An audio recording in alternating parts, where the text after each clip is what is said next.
In the stillness of the night, the forest whispered secrets. Dark, unsettling murmurs filled the air, weaving through the trees like a ghostly presence. It started with whispers, faint at first, barely there, like the rustling of leaves in the dead of night. I arrived in Whispering Pines for a simple audit. A few days in the mountains, Sarah called it a nature break. But the crisp mountain air held a different kind of chill, a sense of unease that settled deep in my bones. The city boy in Ethan craved the organized chaos of spreadsheets and deadlines. Whispering Pines, with its quaint charm and flickering gaslights, felt like stepping back in time. Mr. Banerjee, the hotel manager, was a friendly soul with worry etched around his eyes. Enjoy your stay, Mr. Evans, but best stay indoors after sundown. The forest gets restless. I brushed it off as local folklore.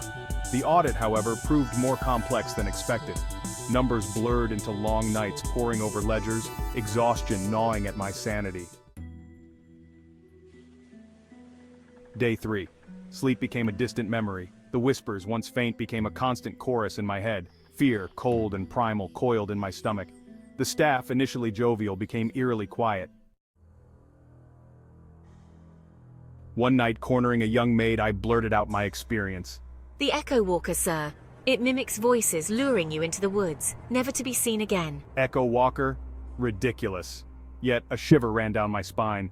I dismissed it as superstition, but the fear lingered. Sarah, my ever-supportive girlfriend, called, her voice laced with concern. Ethan, come back. This place is giving me the creeps.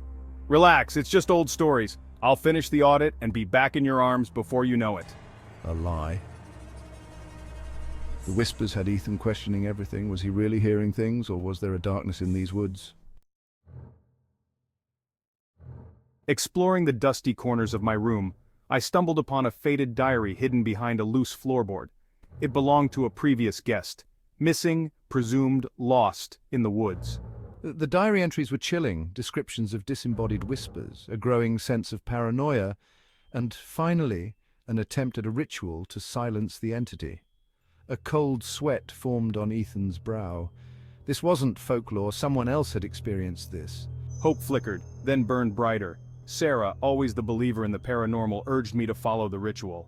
Don't be a hero, Ethan. But if there's a way to stop this? Determined. I won't be a victim. I'll try. The ritual was strange, requiring specific herbs and trinkets from the dusty corners of the hotel.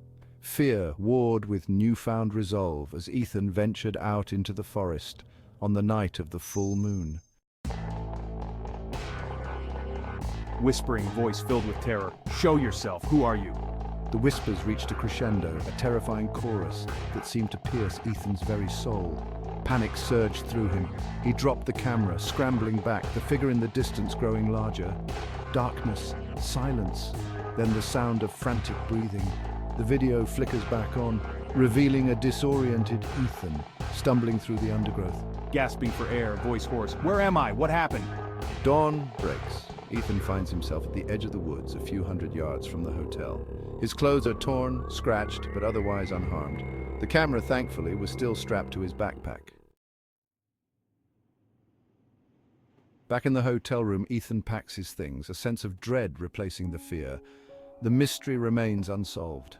The whispers, gone. All that's left is a chilling silence. Ethan walks out of the hotel, one last glance at Whispering Pines. The once charming town now seems shrouded in shadows. Did the ritual work? Did he escape the clutches of the Echo Walker?